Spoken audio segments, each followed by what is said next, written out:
In less than 14 hours, Hurricane Milton will make landfall on the western coast of Florida. Winds will be fierce at well over 100 miles per hour, with storm surges reaching up to 15 feet and up to 18 inches of rain. It's looking like the storm of the century. I'm here with leaders of my administration who are in the front lines preparing for this storm and will brief me in our latest efforts. To save lives and livelihoods, I want to emphasize a few things. First, many communities in Hurricane Milton's path do not have a moment to catch their breath between Helene and Milton. 2 historic storms in 2 weeks. I want to thank everyone who has followed local guidance to evacuate ahead of landfall. I know it's really tough leaving behind your home, your belongings, everything you own. But I urge everyone in Hurricane Milton's path to follow all safety instructions as we head to the next 24 hours. It's literally a matter of life and death. Second, for the last week, my team has done everything possible to prepare for this storm. I immediately approved emergency declarations in Florida and the Seminole Tribe in Florida. I also surged search and rescue teams, water, food, power generators, ambulances to the region. In my direction, Administrator Criswell will be in the State Emergency Operations Center in Florida tonight. And Kamala and I are going to keep pressure on the companies so prices stay stable on gasoline, flights, and goods people need. Finally, we're teaming up with state and local officials to support impacted communities. I spoke with the Florida Governor DeSantis, with Mayor Tampa Castor, the Tampa Mayor, the Clearwater Mayor, Rector, and the Pinellas County Chairwoman, Peters. I offer them everything we need, everything we have, everything they need. And I made it clear to them they should reach out if there's anything more they need. I gave them my personal phone number here at the White House to contact me directly if that's necessary. Let me close with this. I want to thank the governors of all the affected areas over the last couple weeks. Florida, North Carolina, South Carolina, Georgia, Tennessee, Virginia. We've been in constant contact, and they've been very thankful and appreciative of the help the federal government is providing. And I'm appreciative of all they're doing as well. And I've told them to contact me with anything else they need. We have made available an unprecedented number of assets to deal with this crisis. We're going to continue to do so until the job is done. But now I want to be clear about something. For the last few weeks, there's been a reckless, irresponsible, and relentless promotion of disinformation and outright lies that are disturbing people. It's undermining confidence in the incredible rescue and recovery work that has already been taken and will continue to be taken. And it's harmful to those who need help the most. There is simply no place for this to happen. Former President Trump has led the onslaught of lies. Assertions have been made that property is being confiscated. That's simply not true. They're saying people impacted by these storms will receive $750 in cash and no more. That's simply not true. They're saying the money is needed for this crisis is being diverted to migrants. What a ridiculous thing to say. It's not true. Now the claims are getting even more bizarre. Congresswoman Marjorie Taylor Greene, a congresswoman of Georgia, is now saying the federal government is literally controlling the weather. We're controlling the weather. It's beyond ridiculous. It's got to stop. In moments like this, there are no red or blue states. There's one United States of America, where neighbors are helping neighbors. Volunteers and first responders are risking everything, including their own lives, to help their fellow Americans. State, local, and federal officials are standing side by side. Let me repeat, no one should make the American people question whether their governments will make sure that this disaster, when it strikes, they'll be there. We will, all of us. I'm going to turn it over to Vice President Harris, if that's okay with all of you. Thank you. Madam Vice President. Thank you, Mr. President. And Liz, thank you for the work that you have been doing. As the President said, we've been working around the clock to prepare for Hurricane Milton and to ensure that people are safe, including ensuring federal, state, and local resources are being coordinated in a smart and efficient and effective way. We have also been in constant contact with the leaders in Florida to make sure that we are cutting any red tape that might get in the way of getting relief to folks, to make sure also that communities receive the resources and the support that they need as quickly as possible. Already, we have sent more than 1,000 federal personnel to be on the ground in Florida to assist with what needs to happen in the state to prepare for this hurricane, and we will continue to scale up those efforts. To the people of Florida, and in particular the people of the Tampa region, we urge you to take this storm seriously. As has been said before, this is a storm that is expected to be of historic proportion.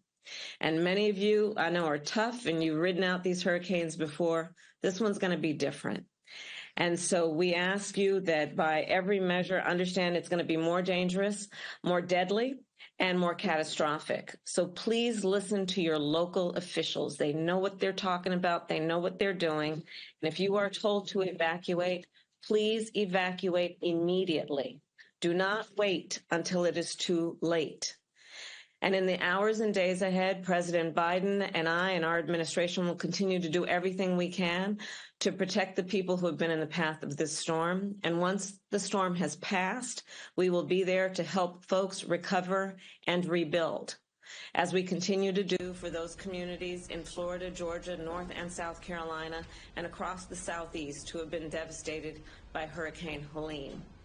Finally, as the President mentioned, to any company or individual that might use this crisis to exploit people who are desperate for help through illegal fraud or price gouging, whether it be at the gas pump, the airport, or the hotel counter, know that we are monitoring these behaviors and the situation on the ground very closely, and anyone taking advantage of consumers will be held accountable. The bottom line is this hurricane poses an extreme danger, and we urge everyone in Florida to take extreme caution.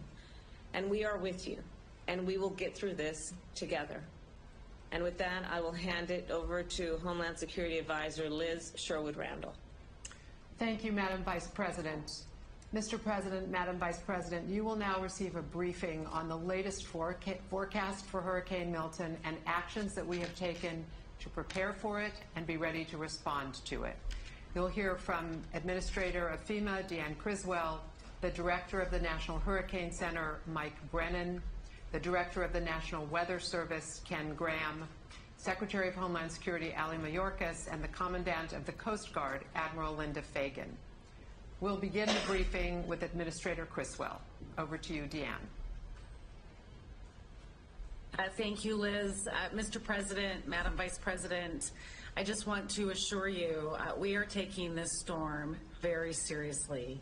As you will hear from Dr. Brennan shortly, Milton is currently a Category 4 storm and will remain a hurricane as it crosses over Florida. At your direction, Mr. President, I will be traveling down to Tallahassee tonight to embed at the state EOC to meet with my team as well as our state partners. And I will be there to assess the damages and the impacts immediately following the storm, working in close coordination with the state to ensure that they have everything that they need to support their priorities. As you have always directed me to do, I am leaning forward to make sure that we are strategically placing our resources and our teams to be able to rapidly respond in Florida. There are currently over 1,000 federal personnel on the ground in Florida supporting the efforts from Hurricane Helene, as well as the previous storms that have happened over the last few years. And I have directed, at your direction, an additional 1,200 search and rescue personnel from FEMA, the Coast Guard, and the Department of Defense to stage in Florida so they are ready to take action as soon as Milton makes landfall. This also includes 30 high water vehicles, helicopters, as well as boats to be able to go in and support the counties and the states as needed. I've also moved over 500 ambulances to help assist with the response, 6 incident management assistance teams, one specifically into Tampa and others throughout the region, multiple power assessment teams, and dozens of medical facility assessment teams so they can go in and check on the health and medical facilities as soon as the storm passes. And Mr. President and Madam Vice President, I have also moved millions of meals and liters of water into Florida to be able to support any of those immediate needs.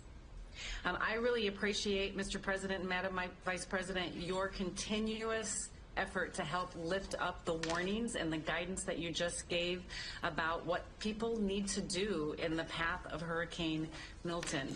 This is an extremely dangerous storm, and we need all of the residents that are in the path of the storm to listen to their local officials.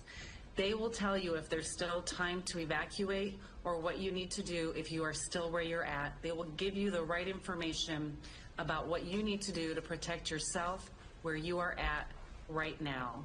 Sometimes just traveling a few miles inland can mean the difference between life and death, and nobody has to lose their life as a result of this storm. So in short, Mr. President and Madam Vice President, I assure you we are taking this storm extremely seriously. We are focused, and we are ready to support the people of Florida. Dan, you're doing a hell of a job. You always have. We've been through a lot of this together, all three of us, including the Vice President. And I have one question right now, though. What are you most worried about today and into tomorrow?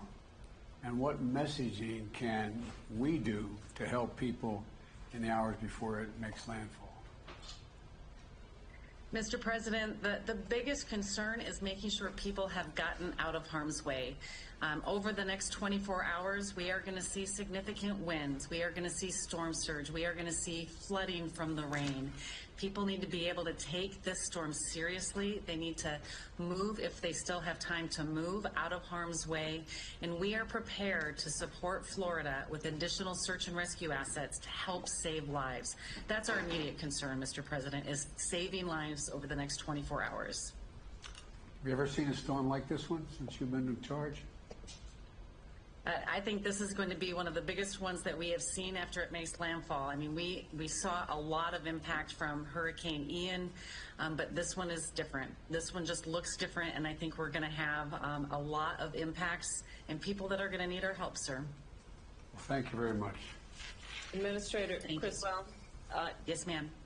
Are we concerned about any misinformation or disinformation regarding evacuations that we need to clear up at this point? There's been a lot of misinformation out there, Madam Vice President, that's for sure. But I have not heard anything specific to the evacuations. I think that the local officials, the state officials have been very strong in getting that message out there and getting people to move out of harm's way. I was in Florida on Monday. I met with the mayor of Tampa as well as the mayor of St. Petersburg, and we saw people evacuating. And so they are listening to their local officials, and that was encouraging. That's great. Thank you. I think we'll move on then. Thank you, Administrator Criswell. We'll move to Director Brennan from the National Hurricane Center. Thank you, Liz. Mr. President, Madam Vice President, good afternoon. As Administrator Criswell mentioned, we are just hours away from seeing a potentially catastrophic hurricane landfall along the west coast of Florida, with the center of Milton expected to cross the coast late this evening or very early tomorrow morning. It's a powerful major hurricane and a large hurricane at that. We are already seeing multiple life-threatening hazards playing out across Florida. We have multiple tornado warnings in effect across portions of southern Florida. We're seeing winds increasing, heavy rainfall spreading across much of the state. And conditions are going to rapidly deteriorate over the next few hours, especially where landfall is going to occur along the west coast. That's where we're expecting that devastating storm surge of as much as 10 to 15 feet above ground level, from somewhere near the Tampa Bay region southward to Port Charlotte, with significant storm surge extending hundreds of miles even farther south to the Fort Myers and Naples area. And that is why we have been supporting so many evacuation decisions to get people away from that devastating storm surge. Time is running out now for people to leave along the west coast before conditions deteriorate further.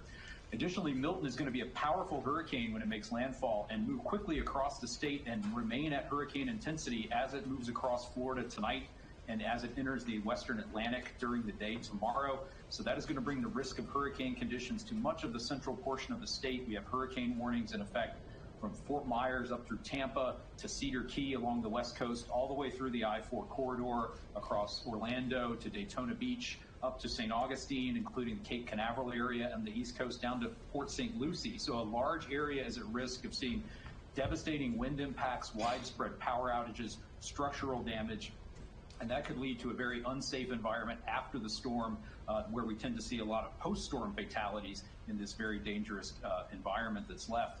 Additionally, we are expecting very heavy rainfall, 6 to 12 inches, amounts as high as 18 inches across the heavily populated I-4 corridor from Tampa to Orlando to Daytona Beach, which could lead to widespread catastrophic and life-threatening flash flooding and urban flooding tonight and into Thursday in that area. And that's an area where we lost about 16 people in Hurricane Ian to that same type of flooding. So there's a tremendous risk to both life and property there. I do want to thank the administrator and FEMA and her for her team's support and our coordination on that. And I finally want to thank the NOAA and Air Force Reserve hurricane hunters who've been flying into Milton for days now, providing us just tremendously valuable direct data that has really helped inform our life-saving forecast in mornings. So thank you, Mr. President, Madam Vice President. Mike, I know you're tired of hearing from me. I've been talking to you so much lately. I appreciate your constant input you've given me and let me know what's going on. What more can you tell us about how the location of this storm is going to affect the storm surge in Florida? I mean, because that's pretty consequential, right? The surge. I mean, that's what you're focusing on. Yes, Mr. President, just a shift of a few miles in the landfall location will make a big difference in what area sees that very worst storm surge. So a track of the center to the north of Tampa Bay would push the highest storm surge into Tampa Bay itself. A track 5 or 10 or 20 miles south would push that higher storm surge, say, down to the Sarasota, Port Charlotte area. Even as close as we are to landfall, it's not really possible to tell exactly where that worst surge will occur. It's one wobble away from shifting 10 or 20 miles, so that's why we conveyed that risk across such a large area to help support the evacuation of much of that west central coast of Florida. But Tampa Bay is particularly vulnerable, correct? Correct. Yes, Mr. President. It's one of the most vulnerable locations along the entire west coast of Florida because water gets funneled up into the bay. If you were to see a worst case scenario there, you could see storm surge as much as twice as high as they saw during Helene, where it got up to 7 or 8 feet in the bay. It could potentially get up above 10 feet in this event. Well, thanks a lot, Mike. I appreciate it. Hey, Mike, it's good to see you again, and thank you for all your work. So for the folks who have been living in Florida a long time and have experienced these storms many times, how are you talking with them about how this is going to be different, and so the difference between what they're used to and what this will be as a way to hopefully give them more encouragement to know that they need to get out? Yeah, thank you, Madam Vice President. Yes, we've been emphasizing the size and the intensity of the storm and the direction at which it's approaching, which is unusual and really raises that storm surge risk for the west coast of Florida. We typically see hurricanes approach the west coast of Florida from the south or southeast, moving parallel to the coast. This track more perpendicular to the coast really raises the storm surge risk. And the size of the storm is going to produce hazardous impacts across much of the peninsula. So we've been hitting the surge risk on both coasts, actually, the hurricane force winds, the flooding rainfall threat, the tornadoes, and trying to re-emphasize the scale and breadth of the threat, which is somewhat unusual for Milton. Thank you, and thanks for your good work. Mike, one more question. Yes, sir. For people listening, what is the width of the state of Florida from the Tampa Bay area across to Sebastian Inlet in that area to Palm Beach? What kind of distance are we talking about? Across the state of Florida, you're probably talking about, 150, 200 miles. That's an estimate, but the storm's going to be moving at 15 miles per hour, so it's going to be moving across that area very quickly. And the tropical storm force winds, the 30, 40 mile per hour winds or greater, now extend almost out more than 200 miles from the center. They're going to get even larger as the storm approaches the coastline, so that's going to cause those wind impacts to affect much of the state. The reason I asked the question is I think, at least for me, having done a lot of this the last 3 years, emphasizes the consequential damage this storm can do. I mean, it's going to enter Florida on the west as a hurricane and leave as a hurricane. And that's pretty unusual. Anyway, thank you. Yes, sir. Thank you. Thank you so much. We will move on now to the National Weather Service Director, Ken Graham. All right, thanks, Liz. I appreciate it, and wanted to thank Administrator Criswell for everything through this, and Dr. Brennan as well. The Hurricane Center has been really focused on this and on it with such a great forecast the whole way. I just wish we could minimize those impacts, but that doesn't look like what's going to happen. So, Mr. President, Madam Vice President, we continue to work at the National Weather Service with our federal, state, and local decision makers during the storms. We actually have our scientists embedded with FEMA, the state and local emergency operations centers, and we also have our scientists embedded with the U.S. Coast Guard District 7 to really help out with these decisions to make sure they're right there to answer the questions as they come up. They're covering really the subtleties, as you've mentioned in this forecast. Dr. Brennan mentioned those small changes can make a big difference. Little wiggles really do matter. Those small wobbles make a difference in the storm surge, and all these big storms, they wobble and wiggle all the way in. We'll see that happening as this gets closer to landfall. So as Administrator Criswell said, listen to those local officials. I can't stress enough, 30 years with NOAA, 30 years in the Weather Service. This is a particularly dangerous track. People really need to be getting into their safe locations as the impacts start deteriorating really quickly over the next few hours. Words really matter in these storms. Even if the winds decrease somewhat near landfall, we really try to avoid words like weaken. It really gives a false sense of security to the public. So we really want to stress that no matter what happens to that, the wind speed in the system, catastrophic impacts will result either way. The size and the wind speed, the actual size of it will be expanding, as Dr. Brennan was saying. So much of that impact will cover most of the peninsula. And Mr. President, like you said, Milton, think about it. It just goes over in my mind over and over. Milton will enter as a hurricane and exit as a hurricane. So you'll see damage from the landfall point on the west coast. You'll see damage on the east coast as well. So it's really important to focus on those impacts. Again, seeing those impacts on both coasts. We're really starting to see the impacts as we speak. I was just looking at the radar before doing this meeting here, and we've got tornadoes already touching down in some spots in Florida, and some have been confirmed that have touched down as well. And about 90% of those tornadoes occur on that right front quadrant of the tropical system. So we're really, our folks are at the Weather Service are on duty 24 hours a day, watching that radar to make sure that we can get those warnings out quickly to people so they can take cover.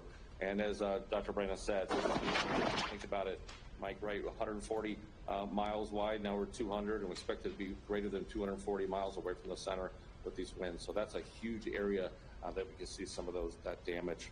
Very concerned about the storm surge, and I wanted to double down on something. It's not just, Tampa Bay with that 8 to 12 foot forecast, or 10 to 15 down to Boca Grande.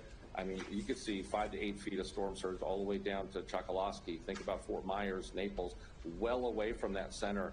We just got to really keep reminding people they're not safe, even though you're not, not near the center of the storm. So we'll continue to really message that as we can. The other part of this, flooding could last a while.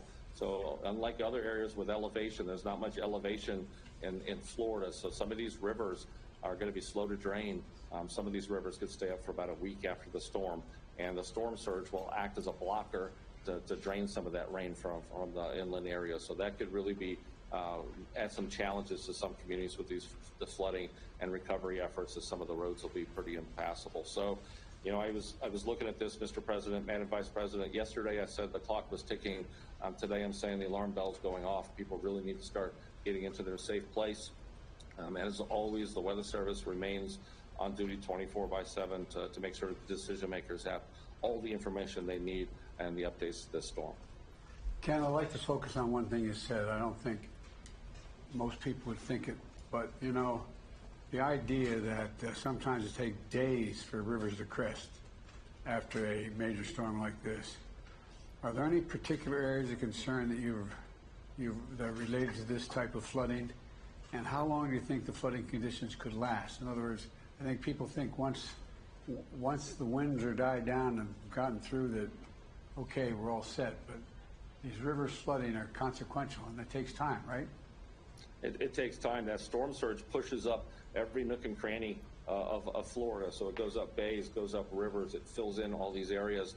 And then you add that incredible amount of rainfall, and that rain can't drain because the storm surge has it blocked. So just really looking at some of the areas in Hillsborough River, Alafaya River, Peace River, some of these type of traditional places that could flood. We really got to watch those areas and those communities. So it takes quite a while for that water to drain. Thank you very much.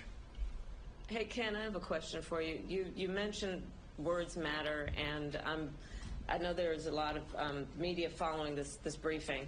So there have been, we've gone from a Cat 5 to a Cat 4, and the language that a lot of folks have been using is downgrade. But it sounds like you're cautioning us that that may communicate a sense that the danger is lessened when in fact it's not. Can you talk a little bit about that? Because I know a lot of folks are watching right now and would love to have your feedback on how we should be talking about this. Yeah, we need everybody that communicates to the public to be on the same page with the words, because I've 30 years of doing this. I've seen this so many times. People will think, oh, it was a Cat 5, now it's a Cat 3. That's not a reason to relax. It's not weakened. That's not diminished. That means that we've expanded the wind field. The impacts don't change associated with that. And I've seen this in Hurricane Florence and other historic hurricanes. So we have to be mindful of the words that we use and focus on those impacts. Those impacts haven't changed no matter what the wind speed does over the next 24 hours. Thank you. That's very helpful. Thank you.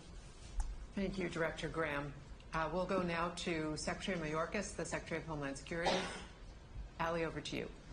Thank you very much, Liz. Mr. President, Madam Vice President, if I can just pick up on the important phrase, the words matter. I want to thank you for the strength and moral clarity with which you have been speaking to back down false information that is being spread. That false information is only hurting survivors in need of help, and it is also hurting the first responders who are so bravely risking their lives to deliver that help to the survivors. Mr. President, Madam Vice President, we are executing on your directive to not only rely on FEMA to provide emergency relief, but to draw upon other resources throughout the Department of Homeland Security and throughout the federal government, throughout your administration. I know you will hear from the Commandant of the United States Coast Guard, Linda Fagan. The United States Coast Guard has deployed almost 1,300 personnel to Florida, not just for search and rescue, but also to ensure the safety and security of the port of Tampa, which is a critical lifeline for supplies that are needed by Florida and elsewhere. I want to also say that our U.S. Customs and Border Protection has devoted search and rescue personnel as well as other parts of our department. To give you just a quick snapshot of some of the resources that are devoted from other parts of the administration, the Department of Defense is providing search and rescue, commodity movement, commodity distribution, and security to Florida. We already have 1.5 million meals and 2.8 million liters of water ready to provide to people in need. The U.S. Army Corps of Engineers is providing temporary power, temporary roofing, debris removal support, and engineering expertise. The U.S. Forest Administration is also providing debris removal. This is absolutely critical so that our search and rescue personnel can reach the people in need and provide them with the humanitarian relief upon which they rely. Health and Human Services is providing hospital and health-related support. The Small Business Administration has dedicated 137 personnel to assist people who have lost or whose businesses are destroyed, to get them back up on their feet and understand what resources are available to them. We have an entire administration dedicated to this effort at your direction. And with that, I'll pause. Hey, Ali, Mr. Secretary, do you have everything you need from all the federal departments and the agencies in support of this response? Is there anything lacking? We certainly do have all of the resources. We are well positioned to continue to respond to Hurricane Helene, to respond to Hurricane Milton. Mr. President, we are meeting the moment and meeting the challenges because of the extraordinary people who've spoken before me. Well, I want to thank the governors. They've stepped up. All this disinformation going out about how, we're devoting all this money to migrants, and even one congresswoman suggesting that I control the weather, and implying that I'm sending it to red states. I mean, it's stuff off the wall. It's like out of a comic book. But, you know, people, when they're in trouble, or for example, and I asked this to our administrator, they said that you get $750 and that's it. You lost everything, you get $750. That's not it. That's just give you immediately what you need to get by the next day, to get a prescription, to get a whatever. Are you getting calls already about what we're going to be able to deliver for people who get in trouble? We are, Mr. President. Let me say that, you know, one of the false narratives is that the federal employees who are actually delivering assistance will take an individual's land. And that is causing individual survivors not to approach the people who are there to help and obtain the relief to which they are entitled and that we have available to them. And the Vice President knows very well, as a former prosecutor, that false information only is fuel for the criminal element to exploit individuals in positions of vulnerability. And Madam Vice President, your words at the outset were so very important for that reason. Thank you. Mr. Secretary, I want to thank you and the folks in your agency working with FEMA, NOAA, and all the federal agencies. I've been on the ground, and the work that you all have been doing to coordinate with local and state law enforcement and first responders has been outstanding. It really does show the best of the kind of work that we do in a moment of crisis to work together. So I applaud the folks that work with you and your leadership in that regard. Thank you, Madam Vice President. Thank you, Secretary Mayorkas. We'll go now to Admiral Linda Fagan, the Commandant of the U.S. Coast Guard.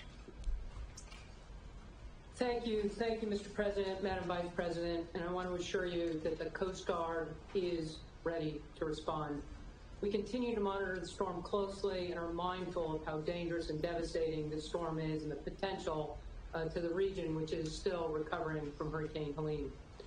My senior field commanders are well integrated with both the state and local emergency responders and have stood up incident commands. We continue to surge personnel and assets from across the country into the region.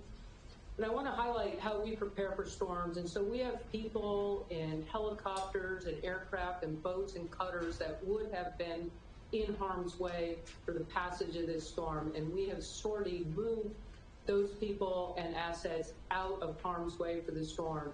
They are ready and positioned to begin to move back into the region as soon as it is safe to do so. In addition to the aircraft and ships and boats, it includes shallow water boats, medical teams, pollution response teams, crisis support teams. Our top priority is saving lives and safeguarding the marine transportation system. This also includes responding to any pollution incidents.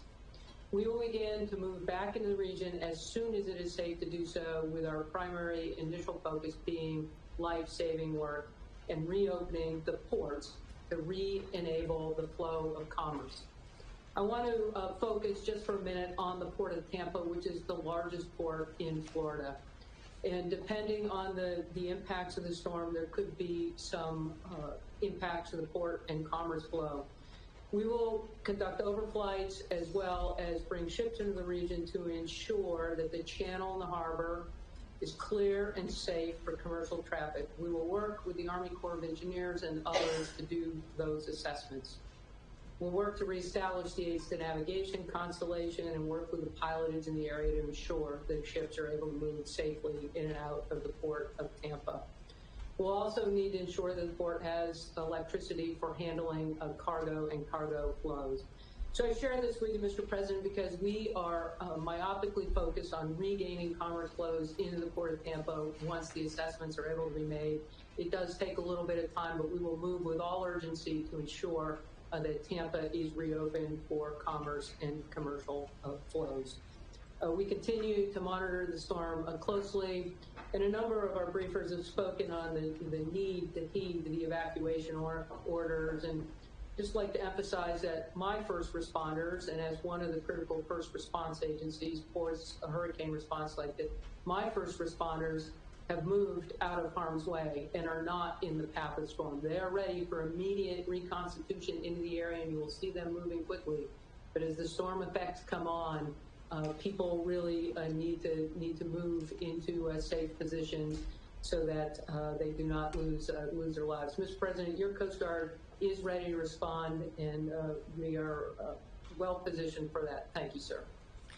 Admiral, one of the things that I don't know whether people have not been through any kind of hurricane in the past may not understand is that when the rainfall and the flood surge are significant, but these elevated water levels are likely to be accompanied by large and destructive waves. It's not just the water rising, significant waves. And what do you anticipate, if anyone else wants to respond, what do you anticipate in terms of the wave damage that's done? Not just the water rising, but these waves, large waves coming in. Sir, I'll just touch on the impact of the water and just the flow and significance of any kind of increased water flow, storm surge, whether it's wave driven or otherwise. It creates conditions that are incredibly hazardous to life. People can't swim or save themselves, which again just emphasizes why it's so critical that people evacuate and get themselves out of harm's way. And that allows them for the assessment with regard to any property or property impacts. I know search and rescue is obviously the #1 priority immediately after the storm, but we know that the Port of Tampa is critical for the state and the state's economy and the region as well. What can you and the Army Corps of Engineers do to get the port quickly reopened once this storm passes through? Thank you, Mr. President. We're already in conversations with the Army Corps of Engineers aligned on the need to begin those assessments as quickly as possible to determine whether there were any impacts from the storm or not and regain and reopen the Port of Tampa. The Port of Everglades is also a critical port on the east coast of Florida. The Port of Everglades remains open for fuel tankers to ensure that commerce continues to flow into the state from other ports that are not in the direct impact of the storm. But, sir, I assure you, we in the Corps of Engineers are already in conversation with regard to what it will take to reconstitute the Port of Tampa, and we will lean into that work as quickly as possible. Thank you, Admiral. Appreciate it. Commandant, I echo the President's words. Thank you for what you and the men and women of the Coast Guard have been doing in response to Hurricane Milton and now this. And your emphasis on the importance of the port in Tampa is critically important to recovery. So thank you for all the work that you are doing. I know that resources are spread thin in terms of your folks being on the ground in every area right now, and you're doing an extraordinary job. So thank you for that. Thank you, Madam Vice President. To each of the dedicated professionals on this screen, we are truly in your debt and in debt to your teams for what they are doing right now to prepare for and respond to what is coming to Florida this evening. With that, we will conclude the public part of this briefing. And if you'll just stay on the screen for a few minutes, we can I say one have closing further thing? conversation. Of course, Mr. President. Pass on to your folks how much we respect and understand. A lot of these folks are risking their lives. Yes. Risking their lives to help other people. I mean, this is Americans helping Americans in ways that, when, to me, it's a measure of who we are as a nation when we see this happen. And it constantly happens. Americans stepping up to help other Americans and risking their lives. So thank all these first responders. It really matters. Really, from the bottom of our heart. Thank you, thank you, thank you. Sorry. Mr. President, what's your message to Donald Trump and the misinformation he's been spreading? What is the risk of escalation in the Middle East, sir? How